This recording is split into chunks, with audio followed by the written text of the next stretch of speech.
प्रिय दर्शकों, नमस्कार। जय माता दी। मैं एस्ट्रो सहस्त्रांशु आप लोगों का हार्दिक अभिनंदन करता हूं हमारे चैनल वैदिक एस्ट्रो गुरुकुल में। दोस्तों, आज के यह कार्यक्रम में हम जानने वाले हैं और ज्ञान लेने वाले हैं विपरीत राजयोग के बारे में। इसके नाम से ही पता चल रहा है कि राजयोग से विपरीत होता है विपरीत राजयोग। और कुंडली के 6, 8, 12 छठे भाव, 8वें भाव और 12वें भाव की जो स्वामी होते हैं उनकी अहम भूमिका होती है विपरीत राजयोग को निर्माण करने के लिए। यानी कि कुंडली के जो नकारात्मक भाव होते हैं उसी के स्वामी से यह विपरीत राजयोग निर्माण होता है। विपरीत राजयोग कुंडली के लिए बेहद ही शुभ माना जाता है, जातक के लिए बेहद ही अच्छा माना जाता है। जब जब कुंडली में विपरीत राजयोग का निर्माण होता है, जिस किसी ग्रह की वजह से वह राजयोग निर्माण हो रहा होता है, उस ग्रह की महादशा, अंतरदशा, प्रत्यंतर दशा आदि में यह उस ग्रह की गोचर काल में यह योग सटीक मात्रा में कार्यशाली हो जाता है। और यह योग कुंडली के लिए बहुत ही अच्छा माना जाता है जब अनुकूल प्रभाव कुंडली के ऊपर देखा जाता है। लेकिन विपरीत राजयोग का पूरा लाभ कुंडली या जातक को तभी मिल सकता है जब जातक परिश्रम करे। जातक में या कुंडली में ऐसे कई योग होते हैं जिसके वजह से कुंडली को बना बनाया चीजें जिंदगी में हासिल हो जाते हैं। लेकिन विपरीत राजयोग में जो भी चीज कुंडली को हासिल करना होता है वो प्रबल संघर्ष करने के बाद में और सही मात्रा में परिश्रम करने के बाद में जरूर प्राप्त होता है। यानी कि कहने का मतलब यह है कि विपरीत राजयोग बेहद शुभ तो होता है, लेकिन इसका फलाफल को अचीव करने के लिए परिश्रम की जरूरत होती है। बैठे बिठाए कोई भी चीज नहीं मिल पाता है। अब बात करते हैं कि विपरीत राजयोग कितने प्रकार के होते हैं। विपरीत राजयोग को शास्त्रकारों ने 3 भावों में विभक्त किया है। एक है हर्ष योग, दूसरा है विमल योग और तीसरा है सरला योग। यह 3 योग को आज मैं आपके समक्ष बहुत ही आसान तरीके से समझाने वाला हूं।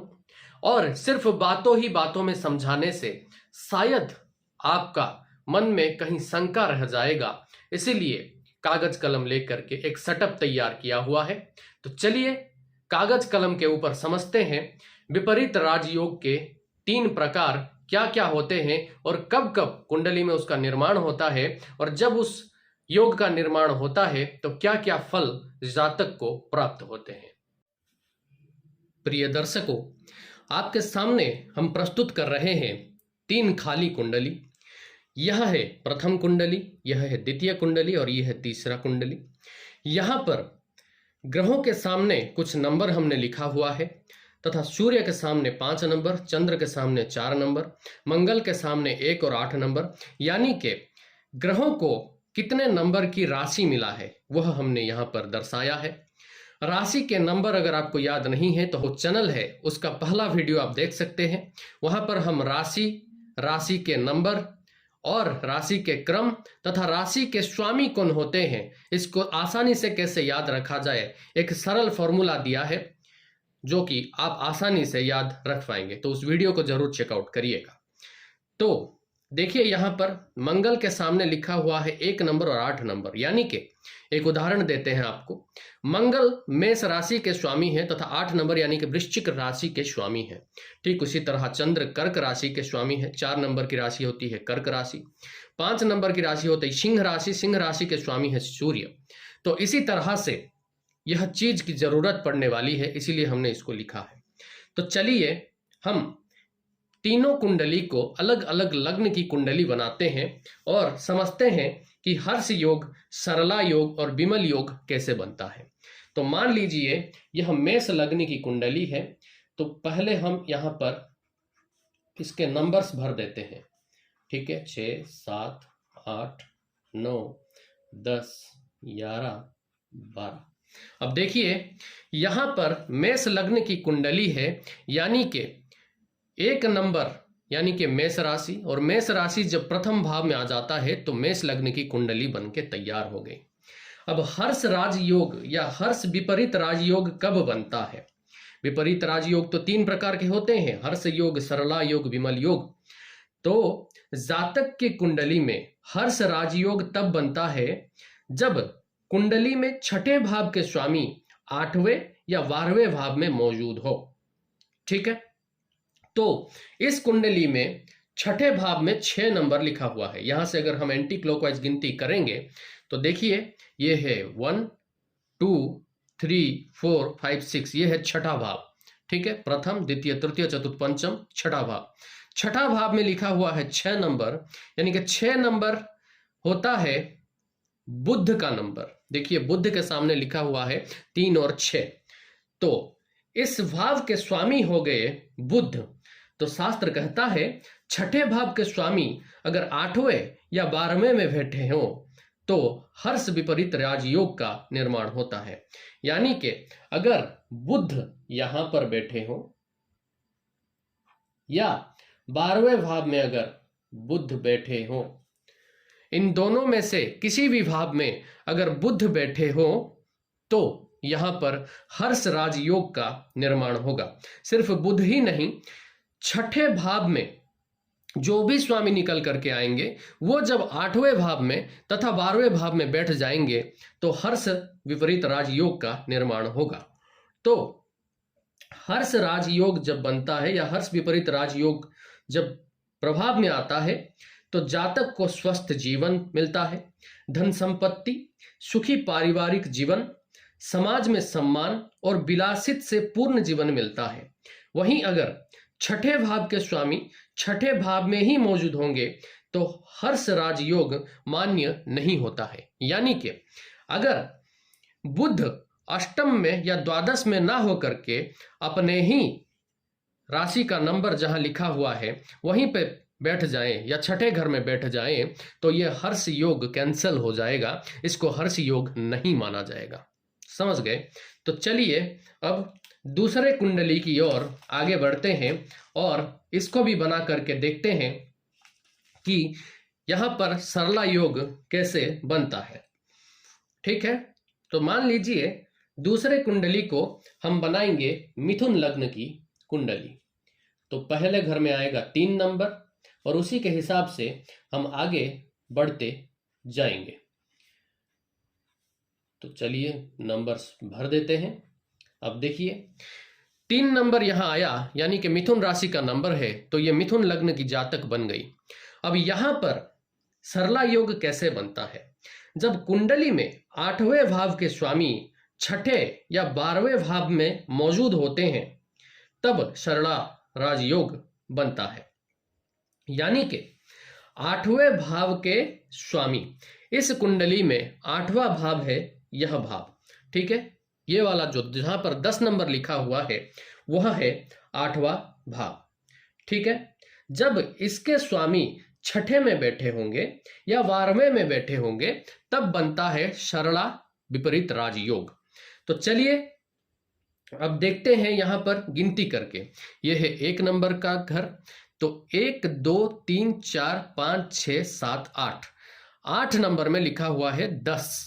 8 नंबर के घर में अगर 10 लिखा हुआ है, 10 यानी कि मकर राशि, और मकर राशि के स्वामी है शनिदेव। तो शनिदेव अगर इस कुंडली में यहां बैठे होंगे या फिर 12वें भाव में बैठे होंगे तो जाकर के यहां पर सरला विपरीत राजयोग का निर्माण होगा। समझ गए? और अगर शनिदेव खुद अपने ही राशि में बैठ जाए अष्टम घर में 8वें भाव में तो सरला राजयोग मान्य नहीं होगा। उम्मीद करते हैं आप समझ रहे होंगे। तो यहां पर जब सरला राजयोग बनता है तो सरला राजयोग से जातक को बेहतर चरित्र मिलता है, धन संपत्ति प्राप्त होता है, ताकत में वृद्धि होती है, शत्रुओं पर विजय प्राप्त होती है। वही हर्ष योग की तरह ही इसमें भी एक स्थिति मौजूद है कि अगर 8वें भाव के स्वामी 8वें भाव में मौजूद हैं तो सरला राजयोग मान्य नहीं होता है।